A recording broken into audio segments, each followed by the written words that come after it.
Hey guys, what's going on? I'm the Dog, and I've had another run-in with not knowing exactly where a cutscene activates, and so going in there before I start the recording and having to use the Wii menu. But it's okay. This is more Legend of Zelda Twilight Princess. Last time we got all the missing items for 100%, and this time I'm sure Midna will figure out some good way to use these fused shadows to break through this barrier and not hurt herself in any way. Wow, that was perfect timing. Well, I'm sure they'll all work out.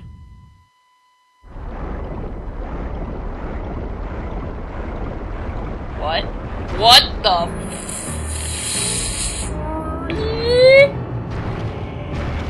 hell is that? Why am I talking with my tongue stuck? Apparently, the ultimate power of the fused shadows is to turn Midna into a giant spider thing with a spear.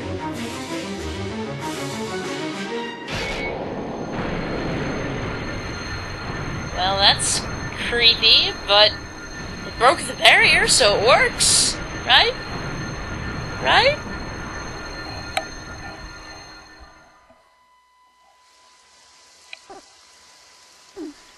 Oh, we saved her. How sweet.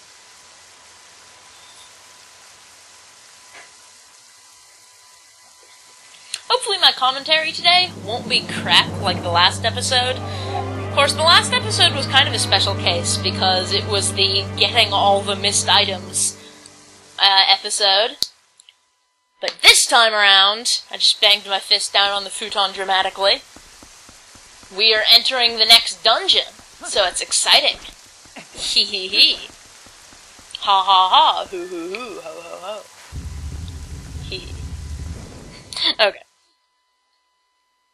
What does it always say there are 6 dropped frames in this? I guess that's what it does. Okay. Enough about that. We are in Hyrule Castle, and yes, it is a proper dungeon. In a lot of games, you've got sort of a Ganon's Tower or Ganon's Castle area at the end that's not quite the same scale as the other dungeons, and I don't really consider it a proper dungeon, like Ocarina of Time and Wind Waker. But in this one, this is pretty much a full-fledged dungeon. It's got sort of a similar structure to the... we don't have the map yet, so we can't really see, but it's got sort of a similar structure to the Palace of Twilight, with a center area... with a main center area that leads to, the boss and everything that we can't enter yet, locked with a small key. And then 2 side areas, and as in the Palace of Twilight, we want to go to the right first. I kind of like how it's got this very pretty, fairly normal-looking garden out here, and that's sort of our hub until we enter the main castle. And we have full health, and it is glorious, because great spin. And also the fact that we have 20 hearts, which is amazing. Triple kill. You're just standing there, what the heck? And you missed. Oh, you missed. Oops. I wanted to do a finishing blow there. Now, this barrier is a bit different from the barriers summoned by Shadow Beasts or Zant. This barrier will hurt you. Only a quarter heart of damage per hit, I think, but it will hurt you if you run into it. So, watch out for that.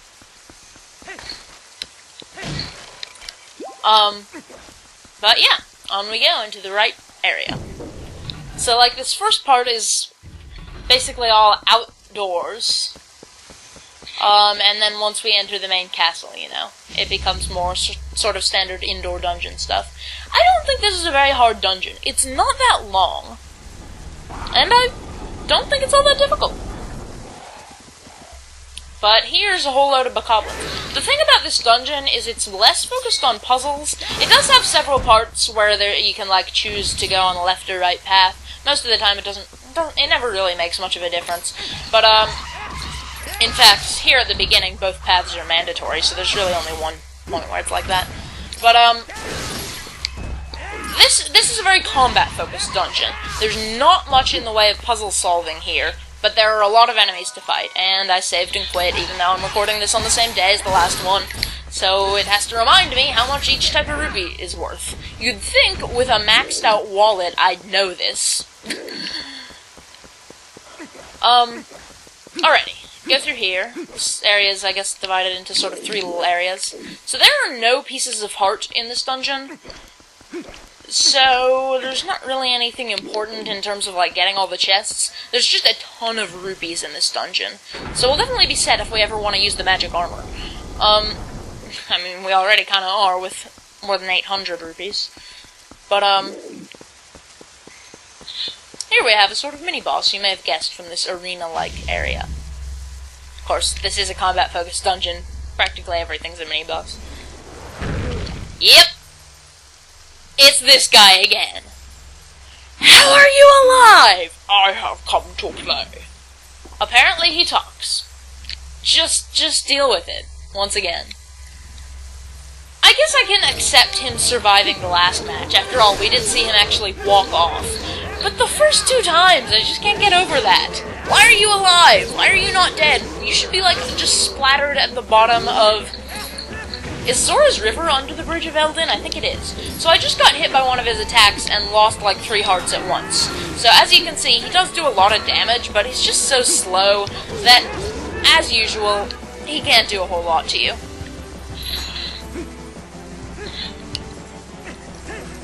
Haha! You can just sort of run circles around him, like a boss. See, look at these combos we are getting here. Only issue is when we backslice around him 360 degrees. But there we go. We've done it. I love how he just looks like he's sort of thinking there. Give him the small key, don't give him the small key. You're off. You got a small key. A very sparkly one.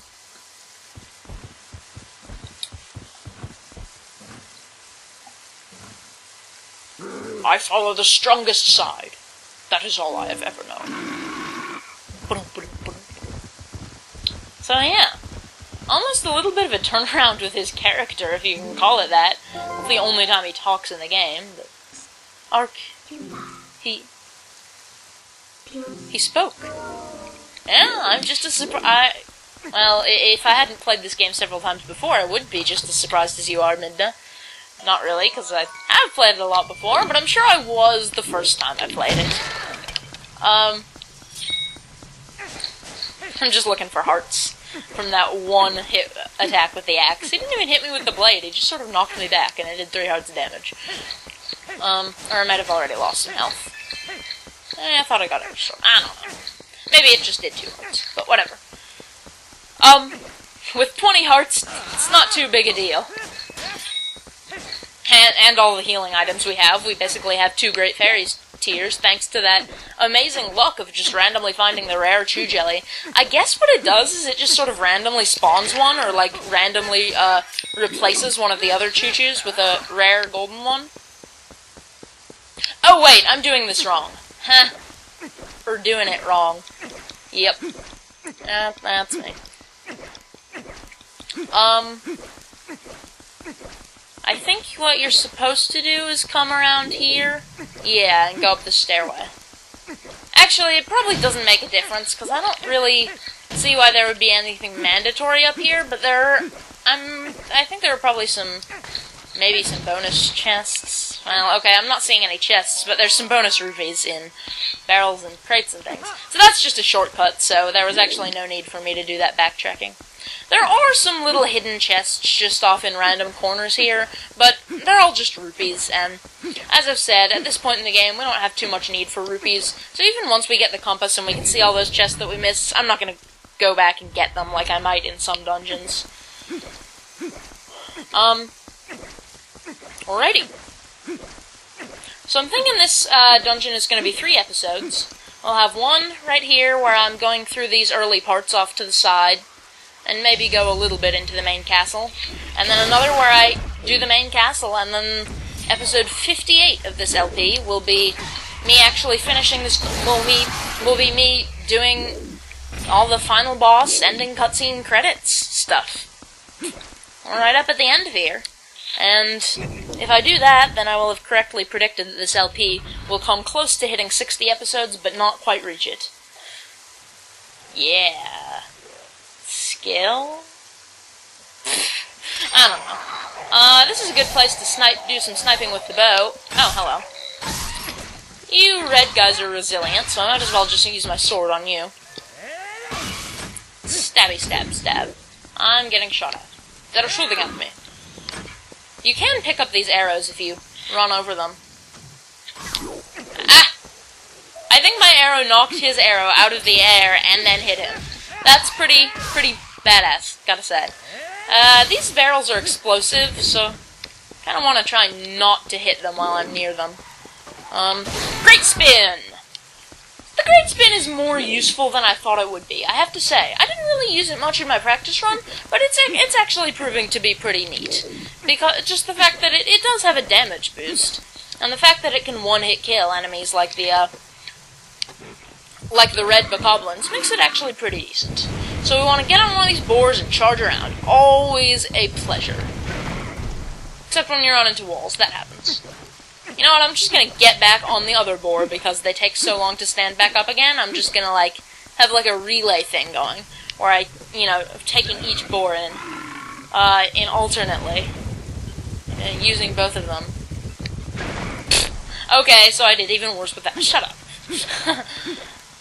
Oh, it's okay. Maybe no one comments on my videos because I'm always telling people to shut up. Maybe that's it. Okay, no, it's not, but maybe I should stop saying shut up all the time anyway. Probably good. Gonna destroy some of these towers, and yeah. Let's see, do I need a boar in here? No, I don't. Okay, so this is somewhere where we need the Gale Boomerang. And I think we, blow the leaves away here to see the pattern we gotta do.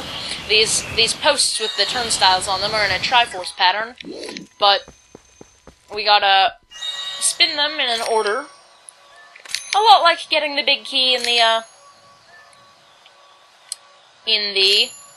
forest temple. Bloop, bloop, bloop, bloop. And open that up. I'm not actually 100% certain what's behind here. I'm not 100% certain. I don't even know how you'd spell that. Well, there's the dungeon map. Very nice. Very nice. Look at this. So there's one more big outside area, which we'll get to shortly, and then there's just several floors of stuff within the castle. As you can see, it's not that big of a dungeon.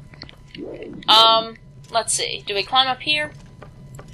I think this might lead to just some bonus or something, or it could be a small key, who knows. I think it might just be like rupees. I do know where we have to go next. We have to go into the other, big outdoor room. And I'm pretty sure I know how we get in there. I mean, I have a general idea, but there's a specific spot. Okay. So if we run around here, do we eventually get, a bonus chest or something? Or maybe that's just like a shortcut back, but there is a chest. Yellow rupee. That was totally worth it. Yeah. So yes, we transform. Interesting to note that even though we're clearly outdoors, we can't warp here because it's technically a dungeon. So you might be wondering why we're a wolf. Well, we get into this other area by digging. It's somewhere along this wall. Is it this? Yep, it is. This other outdoor area is, in fact, a graveyard, or cemetery, who knows. Just like the issue with Kakariko. There's not really religion in Zelda games, so we don't know if it's a graveyard or a cemetery. Now we can transform back. Some bombs would be useful here. Or some bomblings. So there's some little skeletons here. This being a graveyard, you can probably expect there's gonna be undead enemies. But it's really not a particularly big or challenging area. I'm pretty sure it's always night when you're in here. Or maybe it's not, but it's always raining when you're in here, which is actually kind of important to this puzzle. Stalfus, why won't you just die already? You already are dead. Why won't you die again? I want to kill you multiple times. That's how much I hate you. And you're dead now. Good. So, there's these torches that we have to light to get in here, where these statues are. We actually use the Dominion Rod. What a shocker. Are these Stalfus? Yes, they are. Bombs? I like bombs. Do you like bombs? I hope you like bombs.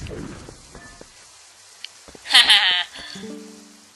The cursed swordsman sleeps before the sacred tree. Oh yeah, I think there is something somewhere here that's important. You're kind of stupid, aren't you, Stalfus? Or just slow moving, I don't know.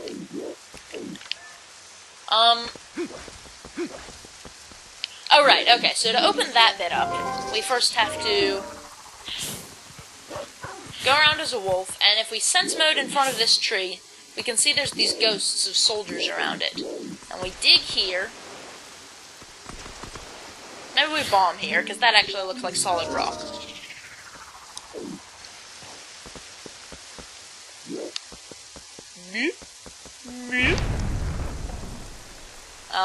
There we go, it's a button. Stepping on that button will open up that.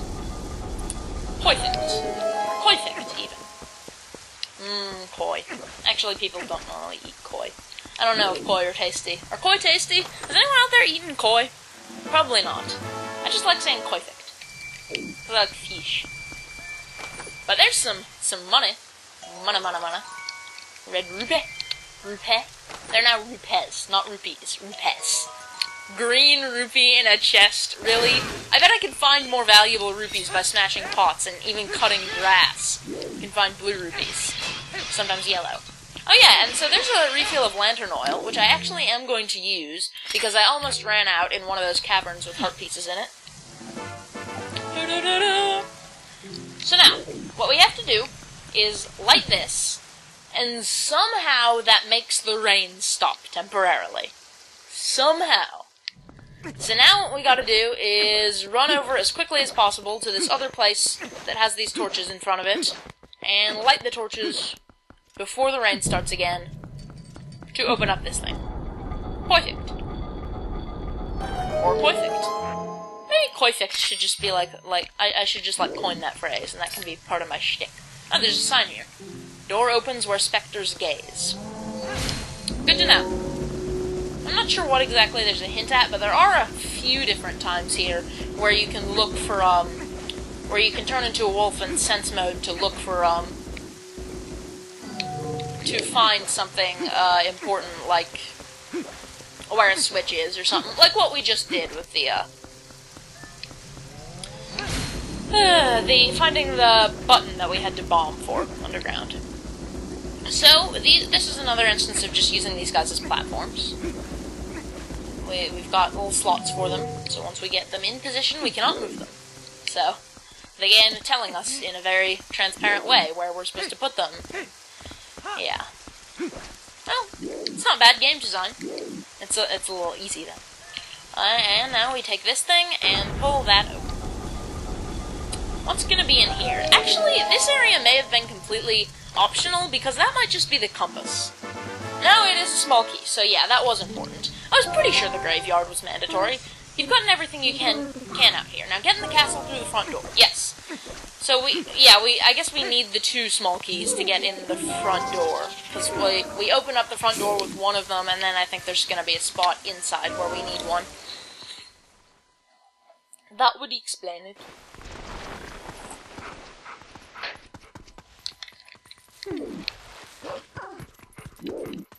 Luckily, my commentary doesn't seem to quite be suffering like it was a bit ago. So the whole reason this boar is here is so that we can get back out, because these barriers are somehow rebuilt in that time that we were in the graveyard. Game logic. It's not logic at all. I haven't coined Nintendo logic, but I can still cite it if I want. But, I don't know, I think game logic is like a thing. Yes, I'm literally letting myself get flung off the boar because it's quicker than dismounting and there are enemies attacking me. Speedrunning tactics? I am so totally not a speedrunner, I could not even do that. Speedrunning is impressive, but as I've said before, I think too many speedruns rely on exploiting glitches, which I don't think is really, legit, but when you can do a speedrun legit, it is impressive and cool. I have respect for speedrunners who are good at what they do. But here we are in the main room of Hyrule Castle, and here's a barrier. Okay, I was going to end off the episode, but I can fight some enemies first. Ha! The Great Spin, I have to say, it's been pretty good in this dungeon. I'm glad we have it, certainly. I mean, I always get all the hidden hidden skills anyway, just because it's not that hard. It's not the same as, like, getting all the heart pieces, you know, that's just quite a commitment. But getting all the hidden skills isn't so bad. And it's definitely a worthwhile reward. And, I mean, getting all the heart pieces, that's a big reward too, but you can still beat the game pretty easily with not as many hearts, so. Okay, so, it seems like all the torches just came back on now. Okay. This room is lit, and it is showing us about these things. Oh, okay, there's gonna be a chest appearing. Very good. Well, we'll look at all that stuff next time on The Legend of Zelda Twilight Princess. I'm the Nuffer Dog, and I will see you guys next time.